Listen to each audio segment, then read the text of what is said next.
Pakilala na po natin mga kaibigan. Ating bisita po ay si former Senator Gringo Honasan, dating DICT Secretary at dating Colonel ng Philippine Army at naging miyembro ng Elite Unit na Special Forces, Sister L. Ito yung tumatalon sa helicopter na meron pang sawa sa leeg. Si FB tumatalon sa helicopter.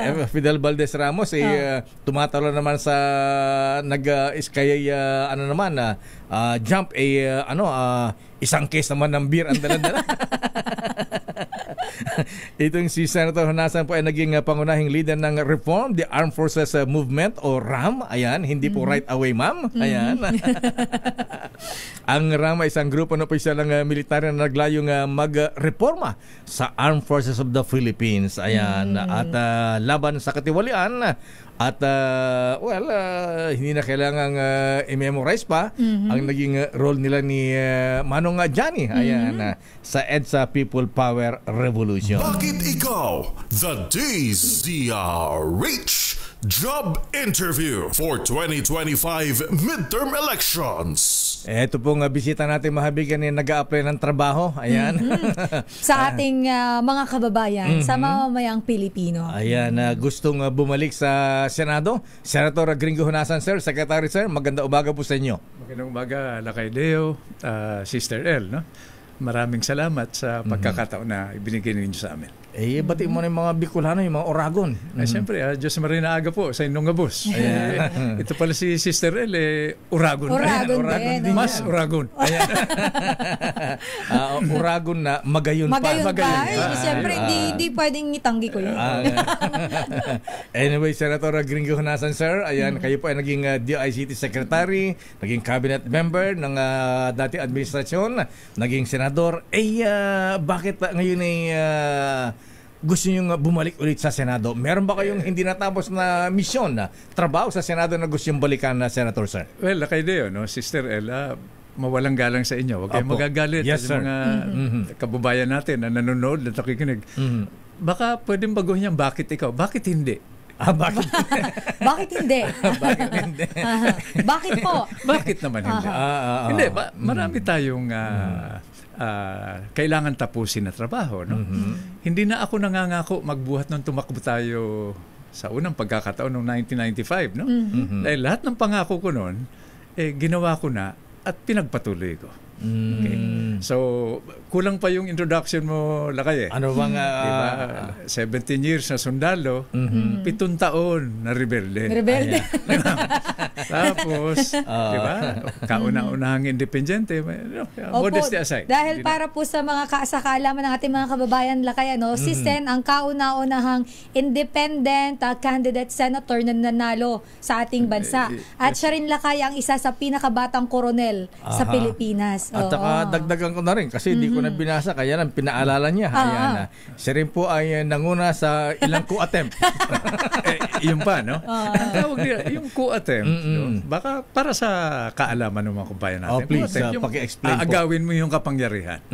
Ang habol lang natin, reforma. So, ang tawag namin noon, pag-aalsa. Mga military uprising. Doon nga sa puntong yun, abunado na ako Dahil ang bintang sa atin, 7 to 9 coup attempts. Yun na sinasabi. Naalala ko, 86, di ba? 87, 89. Tatlo. Nasangkot pa tayo doon sa Oakwood, no? Mutiny. So, sa 4, di ba? Kung sasabihin mong siyam, di abunado ako ng 5. Kung 7, abunado ako ng 3. Nililinaw ko lang para. So, hindi ko coup attempt yun. Pag-alsa para sa reforma, para sa maayos na pamamahala.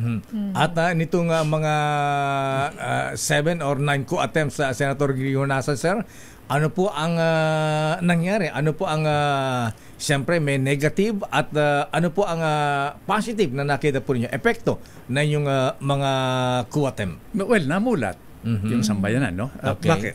Seryoso dapat ang nation building yung pagtataguyod ng ating pinagpalang ilang bayan, no? Ang minimum requirement dito is magsakripisyo ka. Okay. Pangalawang requirement, magkaisa ka. Mhm. Di ba? Hindi pwedeng paisa-isa. Okay lang yung debate, di ba, Sister El, no? Lakay? Mhm. Opo. Debate. Huwag lang yung patago. Mhm. Kung magsasalita ka, madaling araw, nagmi-meeting kayo, ibang usapan yan, no?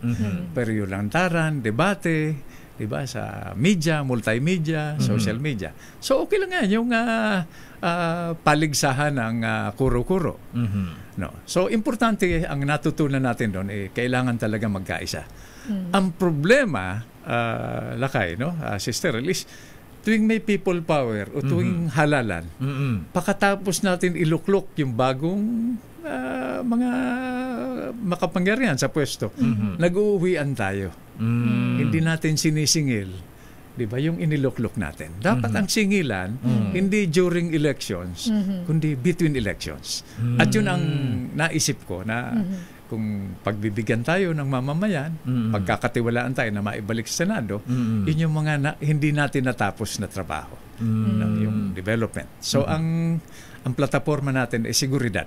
Okay. Seguridad, no? Seguridad ng may pagkain. Mhm. Food, di ba? Seguridad na may pabahay, may pambili ng gamot, pampadala sa ospital, pantustos ng tuition, at may bago ngayon, Ano po? impormasyon. Impormasyon. Hindi yung marites, yung hindi ito pabilisan ng paggalat ng impormasyon.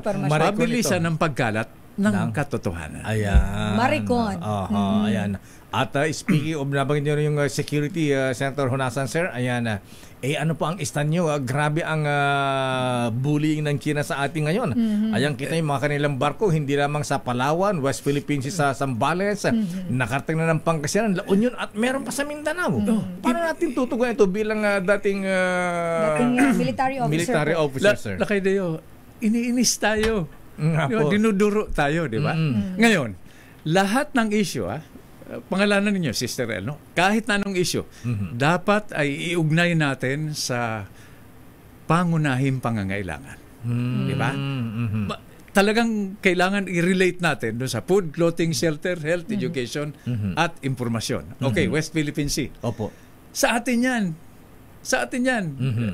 Legal, geographic, historical. Sa atin yan. Kung hindi natin kayang protektahan yung mangingisda natin na nangingisda para pakainin at suportahan yung mga pamilya nila na maaring magutom. Food. Anong klaseng republika tayo o bansa tayo? Food na naman, di ba?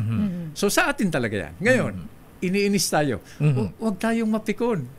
Abay, kung hindi ba sila natuto sa mga Kastila, sa Amerikano, sa Hapon? Sinubukan na tayong sakupin, di ba? Nasaan sila at nasaan tayo ngayon? Malaya pa rin naman tayo. Ngayon, kung gusto nilang ang labanan ni water cannon, abay, papasukin natin dito sa may Ross Boulevard. Dito natin sila i-water cannon ng tubig na galing sa Poso Negro para magkaalaman. Ayan, pero kidding aside, Senator Honasan, sir, at tama po rin niya yung magtimpi, pero minsan yung pagtitimpi may hangganan din, Senator Honasan, sir. Diyan tayo magaling ng mga Pilipino, di ba? Okay, madali tayong pakiusapan, madaling aregluhin, maawain tayo, mapagbigay, no? Pero pag napuno yung salop, sabi nga nung late FPJ, di ba? Bibigyan namin kayo ng problema na hindi pa ninyo naranasan. So, okay lang yan. Inisin tayo, duruin tayo, no? So, ano gagawin natin? Katanungan, di ba? Ano gagawin natin? Abay, maganda tayo. Pag ang katapat natin, ang kasaysayan, let's say, China, 5,000 taon ang history niyan. Tayo, 120 years old lang. Yung kaalyado daw natin, na Estados Unidos, 250 years old. Idagdag mo yung UK, 1,000 years old. Wala pa sa kalahati ng kasaysayan nung nag-aambisyon sa atin. No? So, maganda tayo. Hindi natin kayang basahin yung nasa isip nila, yung sinasabi nila at ginagawa nila. At sinabi mong paghahanda, Senator Honasan, sir, at nabanggit mo rin ang Amerika. So kayo po ba ay pabor dun sa ginawa ng ating Commander-in-Chief, Pangulong Bongbong Marcos, na yung EDCA sa inilagay dito, nilagyan, pinayagang maglagay ng Typhoon missiles na pwede umabot ng China at Russia? Diskarte yan ng ating Pangulo, no? Okay. Pero wag tayo umasa. Dahil pag umasa tayo, di ba, yung expectation is the mother of all heartaches. Alam mo yan ni Sister El. Pag na-in-love ka at umasa ka at binigo ka, mas masakit. Mas masakit. Huwag tayo umasa. Okay, kaalyado. Sige. Okay, thank you.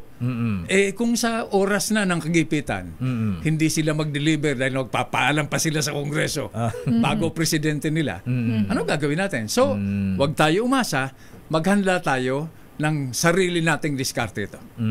So, tinatanong nga ako, si Sirel, no? Opo. Senator, former rebel, former colonel, does the Philippines have an army? May hukom ba tayo na panagupa? Yung sa mga nag-ambisyon sabi ko wala eh. Dahil yung buong Pilipinas, isang hukbo yan. Bawat bata, matanda, babae, dapat ready tayo na ipagtanggol yung ating demokrasya. Sen, nababanggit niyo po dapat handa tayo, pero alam naman po natin na kumpara naman po dito sa China, ang Pilipinas po ay medyo kulang, sabihin natin, hindi po medyo, kulang po tayo pagdating sa armas, medyo napag-iiwanan din po pagdating na din sa mga air assets, and of course, kumusta po, bagamat may mga, sabihin na po natin, mga improvements, mayroon na po tayong pinoprocure na mga high-ends din na mga baril, magagandang gamit, pero kumpara po sa China, ang Pilipinas po ay sabi nga nila, kapiranggot lang naman tayo isang dura lang tayo. So, paano po kaya natin to, bilang kayo po ay dating military officer? Tama yan, Sister El, no? Talagang sa banggaan, sa sagupaan, talagang mayaman sila. Diba? Malaki yung armed forces sila. So, ano gagawin natin? Ibigay na lang natin yung Pilipinas sa kanila. Gawin na nating autonomous region. Diba? Hindi, maghanda tayo. Araw-araw o tuwing Lunes, kinakanta ng mga kabataan natin, di ba? Yung pambansang awit. Yes. Ano yung huling linya? Ang mamatay na dahil sa iyo. Kung hindi tayo willing mamatay para ipagtanggol yung demokrasya natin, di palitan natin. Di ba? Ang magpaapi, magpasakop ng dahil sa iyo. Ayan, akala ko di parang tayo binubulan ng China. Idadagdag ko lang. Yes, please. Mr. El, ngayon, darating ngayon yung responsibilidad niya ng media, multimedia. Gusto ba ninyong makipag-ugnayan sa isang bully? Sabihin natin sa buong mundo. Kung kami binubuli ngayon, isusunod na kayo. Pero dapat, sagot din sa katanungan mga sister, kailangan may plano tayo. Ang sinasabi natin sa gobyerno, sa ating Pangulo, isama naman ninyo kami, kaming mamamayan, sa plano ninyo para magkakasama tayong ipagtanggol itong demokrasya natin. Ayan na, pero iba ang pananaw po, Senator Honasan, sir, pakinggan natin ito. Yung dating Commander-in-Chief, iba ang sabi niya, parang submissive ang dating at parang wala tayong magagawa. At ganito ang kanyang sinabi, Senator Honasan, sir. Do you want war against China? Well, I'll tell you, even on the coast beach of Palawan, before you can take off, the missile of China would be there in about 5 or 10 minutes. It would be a massacre if I go and fight a war now. We are not yet a competent and able enemy of the other side. So what I did was I was just being nice to them. Yan, iba po ang strategy ng dating Pangulong Digong. Pareho ang sinasabi.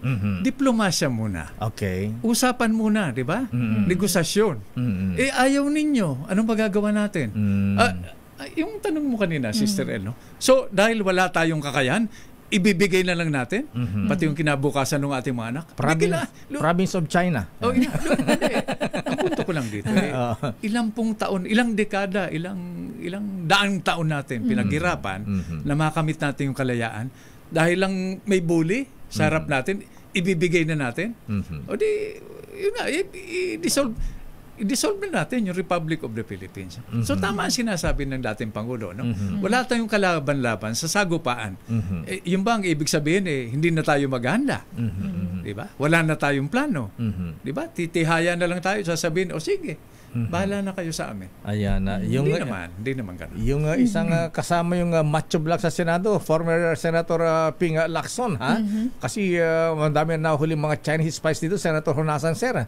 Ang sabi niya ay patawan ng death penalty. Death penalty ba o life imprisonment? Ayan. Life imprisonment.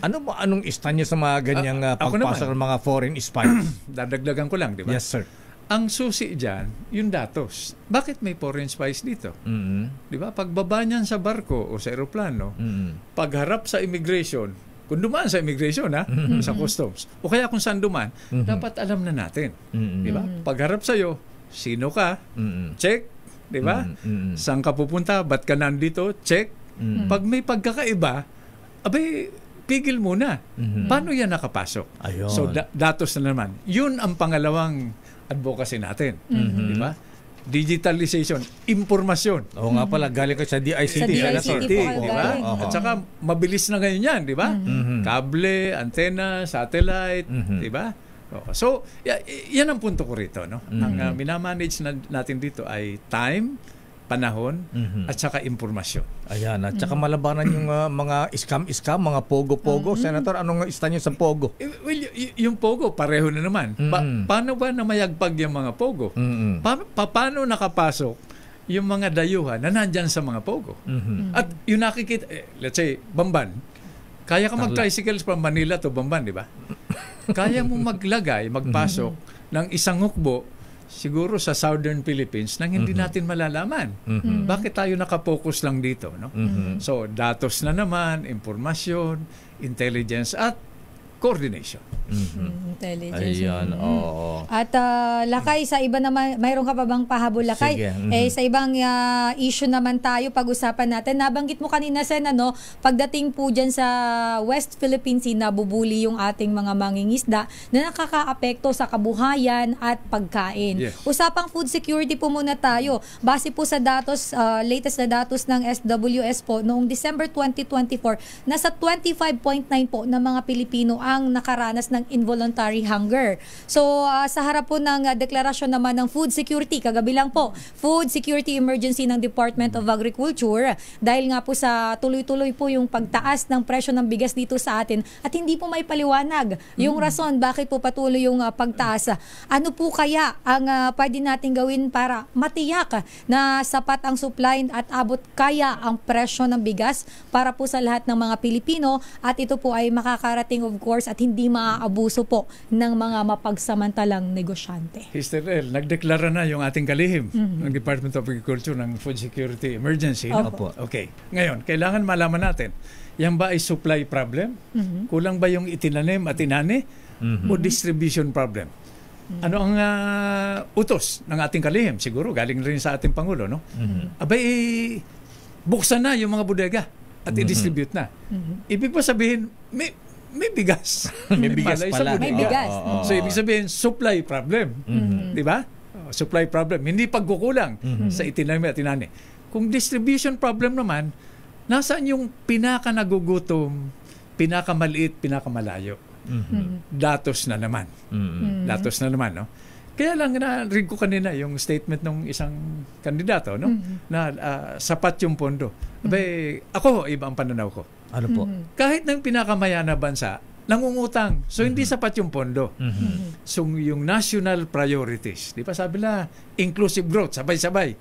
So, ano ang una mong pupuntihin? Yung pinakamalayo, yung pinakamahirap, di ba? No? At saka pinakamaliit. Para sabay-sabay ang pag-angat.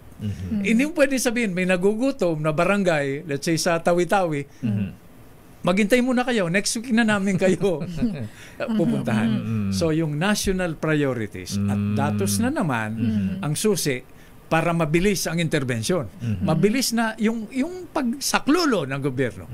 Diba? Yun ang tinatawag na inclusive growth. Huwag yung kung saan maraming boto at kung saan kakikita.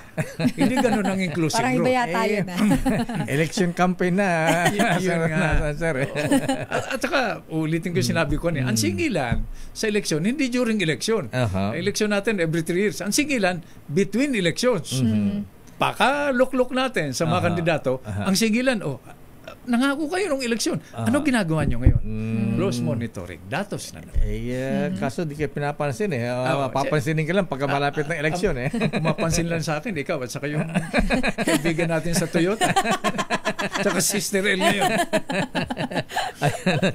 Nako, ito pa, Senator Honasan, sir, ang isang malaking issue ngayon na, let's face it, nakalungkot. Parang malambot ang administrasyon. Issue ng corruption, Senator Gringo Honasan, sir. Yung corruption, hindi ko sinasabing okay yung corruption. No? Noong unang panahon, di ba, yung mga senador ng Rome, nakakuba raw sa bigat ng mga nasa bulsa nila. Yung corruption, ang approach, abay, amyendahan mo yung local government code. Yan dahil dinivolve yung authority at responsibility, hindi dinivolve yung pera. Okay, yung auditing code.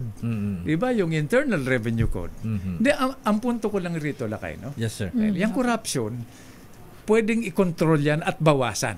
Pero sasabihin nung burahin yung corruption, tao lang tayo. No? Hindi ko sinasabing tama yan. Para mas marami yung napupunta sa serbisyo, balik tayo, napupunta sa food, clothing, shelter, education, health, at data, kaysa sa dun sa under the table. Baliktarin mo lang, di ba? Yung may kwento na 70% daw above the table. Hindi, under the table. 30% yung above the table. Baliktarin mo lang muna. And then, bawas-bawasan natin yung under the table. Ayan. Pero, sweldohan din natin ng maayos yung ating mga kawani sa gobyerno para hindi matukso, hindi mapilitang magnakaw. At saka siguro mag-sample din kasi dahil walang napaparosahan. Kaya, akala yata ng iba dyan okay lang. Hindi naman nakukulong Di ba, baka dumako tayo ron sa, let's say, death penalty. Sampulan, no? Abay, panahon pa ni Jesus. Di ba, pumapatay na tayo nagpapatayan na yung tao. Di ba? Pinako na sa cross si Jesus. Nag-death penalty na. Di ba? Inabolish yung death penalty. Nagpapatayan pa rin ngayon. So, sa akin, ang approach yan is mabilis at kasiguruhan ng hustisya. Dato, kung pati yung sistema natin sa hustisya nagagamit parang sandata sa politika, namimili kung sino ang sa hustisya. Di ba? Ang pagbibintangan, uusigin. Huwag naman ganon. Dahil kung yung ordinaryong tao, di ba? Wala kang pera, wala kang contact, wala kang fixer, saan ka tatakbo? Sa hustisya. Kung yung hustisya may diferensya, saan ka tatakbo? So, kailangan natin ng batas pa ba dyan, Senator? Kung maibalik ang Senado, ano ang dapat natin baguhin? Ano ang dapat gawin para mapigilan o kaya mabawasan man lamang yung corruption ngayon sa gobyerno? Hindi, kailangan talaga dyan magkaisa tayo. No? Maraming mga batas na kailangan. Ang dami nating batas Kaya lang yung ibang batas natin sa aking 21 years na karanasan sa Senado. No? Akalain mo nagdedebate kami noon, iba-iba ang datos. May kanya-kanya pang expert. Tayo mga Pilipino, di ba? Kahit na anong issue, di ba? May 120 million na eksperto nagsasalita ng sabay-sabay. Sino pakikinggan mo? Di ba? So, yun ang naging resulta. Kailangan common ang database natin para pareho ang frequency. Pareho ang pinag-uusapan. So, maraming gagawin. Tayo may land use, di ba?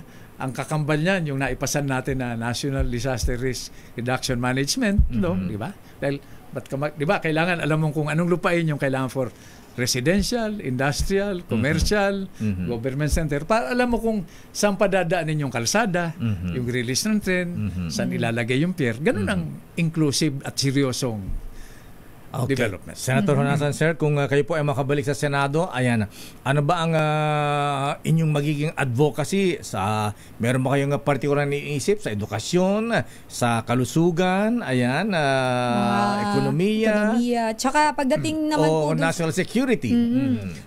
Dalawang salita lang, no? Opo. Seguridad. Seguridad. Food security, economic security, di ba? Physical security, national security, di ba? Tapos i-digitize natin lahat. Di ba? Nung panahon yata natin na Lakay, no? Opo. Computerization ang tawag doon.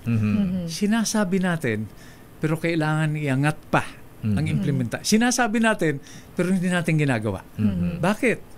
Pag kinomputerize mo, digitize mo, mabilis. Isang pindot. Kaya lang, alam mo naman, di ba? Yung iba nating kabayan, ayaw nung isang pindot dahil kailangan humarap ka dun sa apply ka ng lisensya, sedula, business permit. Para may may physical contact para may alam mo na. Sa'yo ko natutunan to Pagharap mo, sasabihin sa'yo, boss, kulang ka ng supporting pesos. Diba? Hindi yung supporting papers. Iba pala yun. Tapos pagbalik mo, hindi pa rin tapos. Boss, kulang pa requirement. Parang ngayon ko lang nagets na-slow ako dun Matagal. Matagal. Hinahabol natin yung panahon. Dahil ang dulo nito, Sister El, no, Lakay, hindi pwedeng maghintay yung nagugutom, yung nagiging biktima ng, di ba, yung hindi makapagpagamot, antibiotic, di ba, barangay health center, gutom, tubig, seguridad, di ba, yung mga nagiging biktima dyan ng krimen. No? Okay. Mayroon pa akong pahabol, Lakay, bilang na dating kalihim ng DICT, si Sen Gringo Honasan. Medyo marami-rami pa rin pong mga lugar dito sa ating bansa, Sen, base po sa ating research na isinagawa. Ito po ay base po sa survey, ulat ng Open Signal noong April 2024 pa po ito. Umaabot po dito sa area ng Mimaropa ang nasa 35.6% hanggang 53.6%.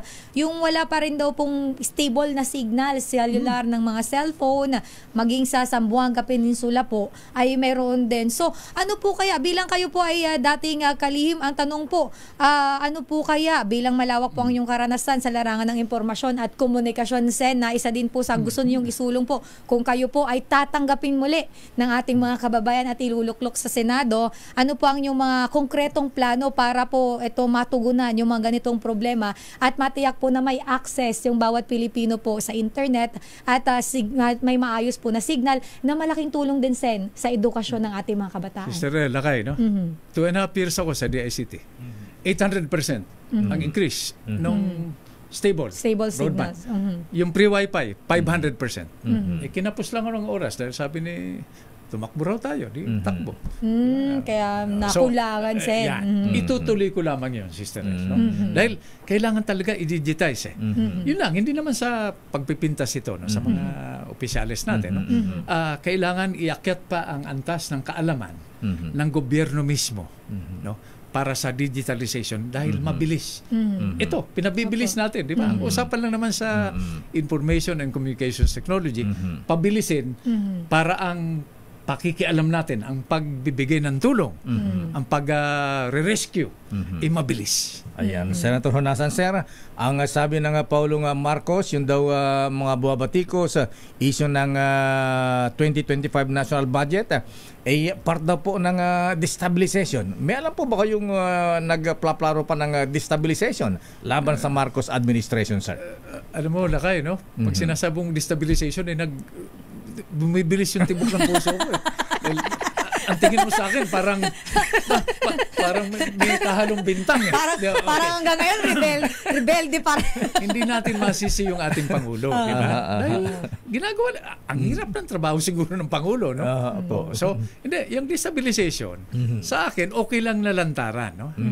Pero, yung budget, malaking bagay sana kung naging bukas, lantad, di ba? Transparent. Dahil pera ng taong bayan yan, di ba? Galing nga sa BIR, galing niya sa customs, at nangungutang pa tayo. Kung transparent, walang tinatago, siguro walang question yan, di ba? Yung mga sinasabing blanco na items, no? So, hindi natin masisi yung ating Pangulo. Nagsasabi siyang destabilization. Pero, hindi ako naniniwala na makakabuti ang destabilization ngayon. Dahil, diba? Yung ayaw mo sa nangyayari, ano ipapalit mo? Ano, mag-shortcut na naman tayo, di ba? People power na naman sa kalsada.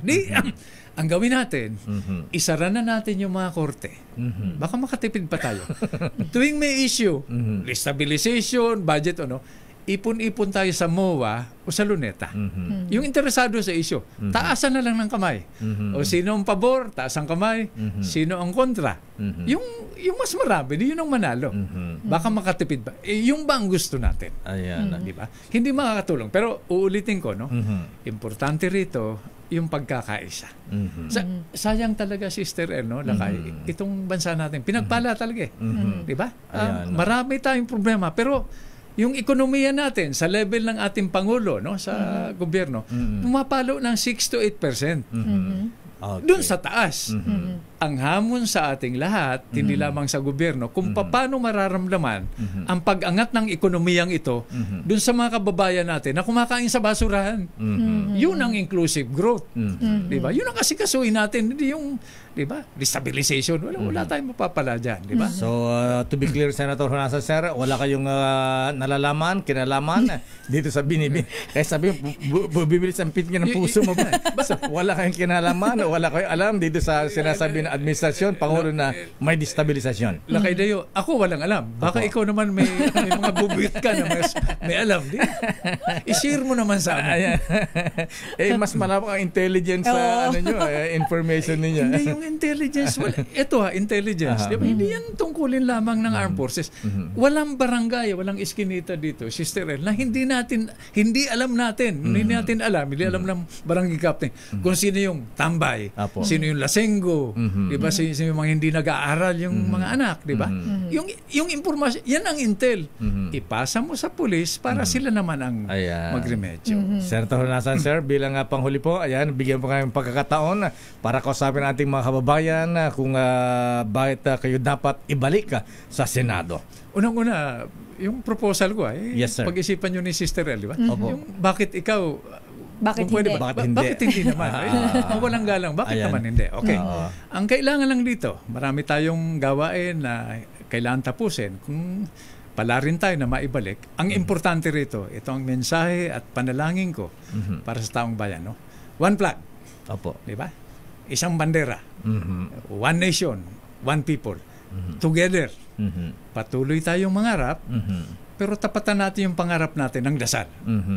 Dream hard, pray hard, dasal tayo, at work hard. For unity, peace, para maitaguyod natin itong pinagpalang bansa natin. Mabuhay ang Pilipinas. May kulang kaya Senator Honasan, sir. Yung slogan ng Ramnon, Our dream shall never die. Para sa bansa. Para sa bansa. Senator Honasan, sir, maraming salamat po. Magandang umaga and thank you and good luck. Maraming salamat sa inyo. Lakay Dayo. Mabalos, Sabi, Sister El. Thank you very much, sir. Mga kaibigan, Senator Gringo Honasan, dating DICT Secretary.